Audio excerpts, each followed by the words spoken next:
धुळे शहरातील मोहाडी नगर पोलिसांनी बेकायदेशीर मद्य तस्करी विरोधात मोठी कारवाई करत विदेशी बनावटीच्या दारूचा साठा जप्त केला आहे। या कारवाईत एकूण 1,02,16,00,000 रुपयांचा मुद्देमाल हस्तगत करण्यात आला आहे। या कारवाईत एका संशयिताला अटक करण्यात आली आहे। मोहाडी नगर पोलीस स्टेशनच्या पोलीस निरीक्षक श्रीमती शिल्पा पाटील यांना गुप्त बातमीदारांमार्फत माहिती मिळाली की MH23 यूथ 7042 या क्रमांकाच्या मालवाहतूक गाडीमधून मालेगावकडून धुळे मार्गे विनापरवाना विदेशी दारूची वाहतूक केली जात आहे।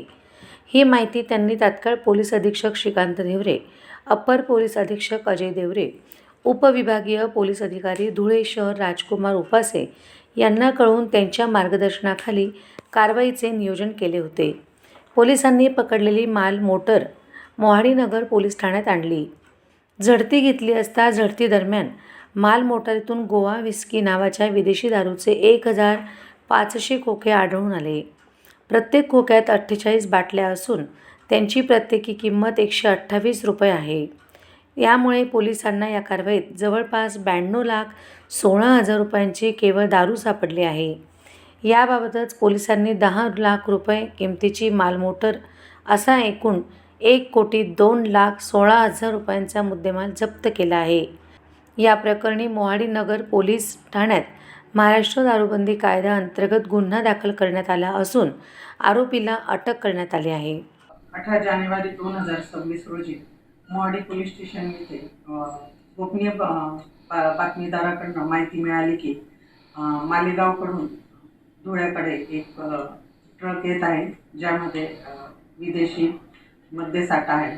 या बातमीवरून आमच्या पोलीस स्टेशनचे PSI Nitin Karande, head constable Sachin Mahag, head constable Nilesh Patil, constable Chetan Jolekar यांनी सदर ट्रकला थांबवून त्यातील मालाबाबत विचारपूस केली असता प्रथम त्याने उडवाउडवीची उत्तर दिले।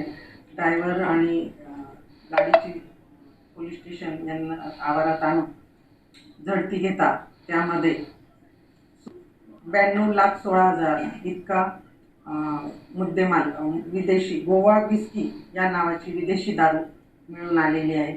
तसंच 10 लाखाचा ट्रक हा मिळून आलेला आहे। सदर गुन्ह्यामध्ये आरोपी ड्रायव्हर मुकेश नत्तू प्रजापती राहणार मध्य प्रदेश यास ताब्यात घेतलेले आहेत। गुन्हा दाखल करून सदर गुन्ह्याचा तपास हा PSI करांडे करत आहे। सदर गुन्ह्याची वाहतूक कुठून कुठपर्यंत होत होती आणि सदर माल कोणाचा आहे याबाबत तपास करत आहे।